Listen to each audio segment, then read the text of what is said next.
تمہیں کلمے کی دولت سے نوازا، تمہیں جہنم کی وادیوں کا مسافر بننے سے بچایا، تمہیں ایمان دیا، رمضان دیا، قرآن دیا، اسلام دیا، اس کے بدلے میں تم سے کوئی مطالبہ نہیں کرتا۔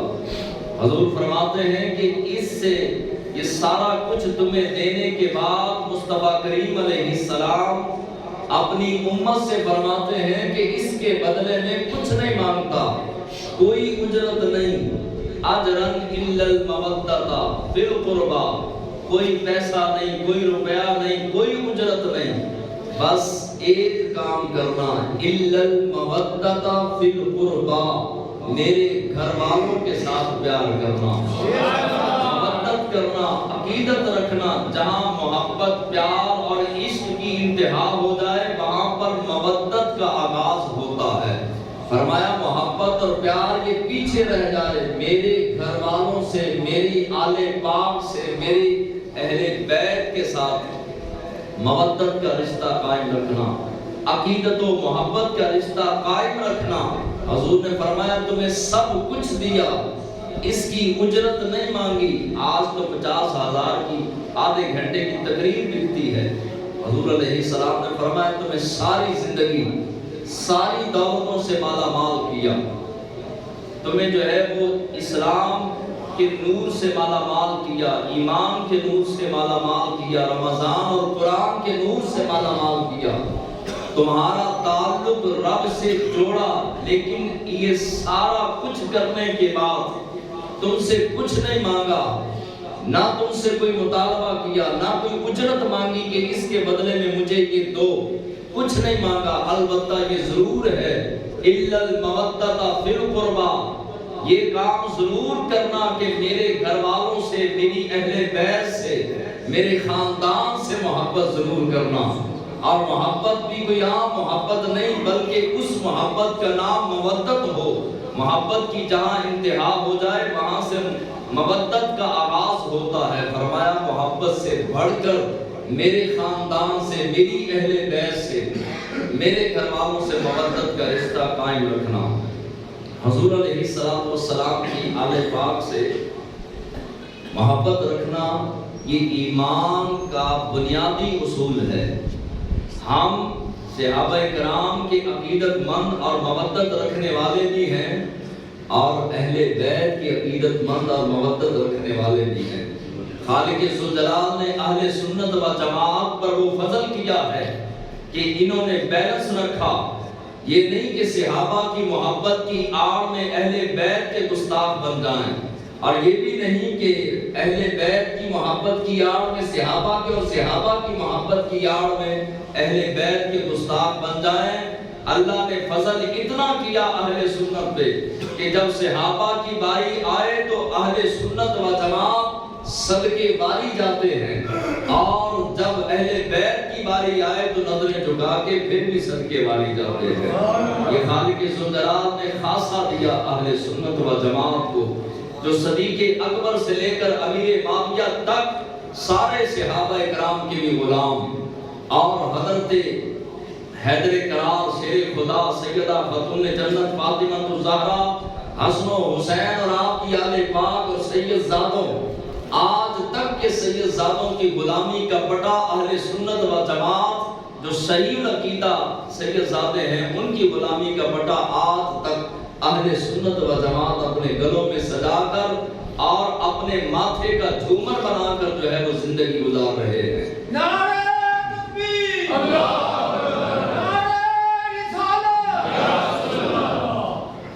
اہل بیت میں چمکتا ہوا ان کے نام سیدہ خاتون جنت فاطمہ الزہرا کا ہے، جو پوری کائنات کے لیے، ہماری ماؤں کے لیے، ہماری بیٹیوں کے لیے، ہماری بہنوں کے لیے، ہماری ازواج کے لیے ایک نمونہ ہے۔ اور یہ نمونہ ایسا نمونہ ہے کہ سیدہ خاتون جنت فاطمہ الزہرا کے نقش قدم پہ چلنے والی سیدہ خود فرماتی ہیں کہ قیامت کے دن میری سنت پر، میرے نقش قدم پر چلنے والی میرے ساتھ ہوگی۔ تو ایک نمونہ رب ذوالجلال نے اپنے حبیب علیہ السلام کی شہزادی کے ذریعے سے نمونہ دے دیا پوری کائنات کی عورتوں کو۔ اب یہ نمونہ کس نے بتانا تھا؟ اپنے گھروں میں اپنی ازواج بیٹیوں کو کس نے سکھانا تھا کہ بیٹی سیدہ کی زندگی کے پہلو یہ ہیں؟ اب بتائیے آج کے دور میں پوری دنیا آپ پھرے، میں نے ساری زندگی جو ہے وہ پاکستان کے مختلف شہروں کے اندر تقاریر کی، مختلف گھروں میں گیا، مختلف لوگوں سے ملا، آج تک مجھے اتنا غریب آدمی نہیں ملا جو کہے کہ میری بیٹی، جوان بیٹی کے ہاتھوں پر کام کر کر کے، گھر کے کام کر کر کے چھالے پڑ جاتے ہیں۔ پوری کائنات کے مالک و مختار ہیں، رب کی عطا سے مالک کونین ہیں، وہ پاس کچھ رکھتے نہیں، دو جہاں کی نعمتیں ہیں ان کے خالی ہاتھ میں۔ رسول اللہ پوری کائنات کے مالک و مختار رب کی عطا سے، اور بیٹی گھر کے کام کاج کرتی ہیں تو ہاتھ پر چھالے پڑ جاتے ہیں، بابا کی خدمت میں آتی ہیں، چھالے دکھاتی ہیں۔ حضور علیہ السلام مبارک دے کر فرماتے ہیں کہ میری بیٹی تو جنتی عورتوں کی سردار ہے، اور جتنا بڑا مقام ہوتا ہے امتحان بھی اتنا بڑا ہوتا ہے۔ سیدہ خاتون جنت فاطمہ الزہرا آج شرم و حیا کی چادر یہود و نصارہ کے کہنے پر میڈیا کے ذریعے سے ہماری بیٹیوں نے، ہماری ماؤں نے، ہماری بہنوں نے شرم و حیا کی چادر اتار دی، اور جو ہے وہ چوکوں میں مسلمان کی بیٹیاں نچانے والے حکمران بن گئے، بچیوں کو نچا کر علماء کو جو ہے وہ قید و بند کے اندر ڈال کر بیٹیوں کو نچانے والا پاکستان کا وزیر اعظم بن گیا۔ حالانکہ مسلمان بیٹی کو کعبے کے سامنے اکڑ کے چلنے کی اجازت نہیں، مسلمان بیٹی کو گھر کے اندر بیٹھ کر اونچی آواز میں قرآن پڑھنے کی اجازت نہیں، وہ الحمد شریف اونچی آواز سے نہیں پڑھ سکتی، کیوں؟ رب کا قرآن ہے۔ لیکن اس کے باوجود رب کے قرآن جس پر نازل ہوا اسی محبوب نے منع کیا کہ خبردار بیٹی اپنے گھر میں بھی بیٹھ کر جو ہے اونچا قرآن نہ پڑھے، تاکہ اس کے قرآن پڑھنے کی آواز کوئی نامحرم مرد نہ سن دے۔ بیٹی اپنے گھر میں چلے جھانجھر پہنے اور اس جھانجھر کی آواز باہر نہ آئے۔ اسلام تو یہ ہے، صفا مروہ میں جس بیٹی کو دوڑنے کی اجازت نہیں، ان بے حیا حکمرانوں کے جلسوں میں بیٹی کو دونوں بازو اٹھا کر لہرانے کی اجازت کس نے دی؟ ناچنے کی کس نے اجازت دی؟ سیدہ خاتون جنت فاطمہ الزہرا سے کسی نے پوچھا، بلکہ حیدر کرار شیر خدا علی المرتضیٰ سے کسی نے پوچھا عورت کیا ہے؟ آپ صرف یہ جملہ جا کے گھر والوں کو سنا دیں تو شاید زندگی بدل جائے۔ پوچھا عورت کیا ہے؟ شیر خدا نے کہا میں سیدہ سے پوچھ کے بتاؤں گا۔ اس کا یہ معنی نہیں کہ حیدر کرار کو پتہ نہیں تھا، معنی یہ تھا کہ سیدہ خاتون جنت فاطمہ الزہرا کی مہر لگوانی تھی۔ آپ گھر گئے، جا کے پوچھا کہ سیدہ یہ بتائیے کہ عورت کیا ہے؟ عورت کسے کہتے ہیں؟ عورت نمائش کو کہتے ہیں؟ کیا عورت جو ہے وہ ٹی ویوں پہ کیبلوں پر بیٹھ کر نمائش کرنے والی کو عورت کہا جاتا ہے؟ جلسے جلوسوں میں نچانے والوں کو لیڈر کہا جاتا ہے؟